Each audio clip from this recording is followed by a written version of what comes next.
કચ્છના બે સૌથી મોટા બંદર કંડલા અને મુન્દ્રા પર અમેરિકા ઈરાન યુદ્ધની અસર જોવા મળી રહી છે। કંડલા અને મુન્દ્રા બંદરેથી ઈરાન નિકાસ થવા માટે તૈયાર આશરે 345 કરોડનો માલ અટવાઈ પડ્યો છે, જેના કારણે નિકાસકારો અને લોજિસ્ટિક્સ ઉદ્યોગમાં ભારે ચિંતા ફેલાઈ છે।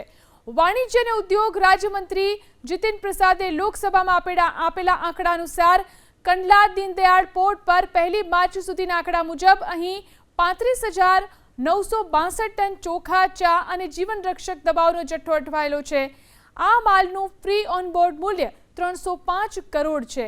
આ તરફ સૌથી મોટા ખાનગી બંદર મુન્દ્રામાં પણ ઈરાન મોકલવા માટે તૈયાર રખાયેલો 5,676 ટન કાર્ગો જહાજની રાહ જોઈ રહ્યા છે। તો ભારત અને ઈરાન વચ્ચેનો વેપાર મુખ્યત્વે અનાજ અને દવાઓ પર નિર્ભર છે।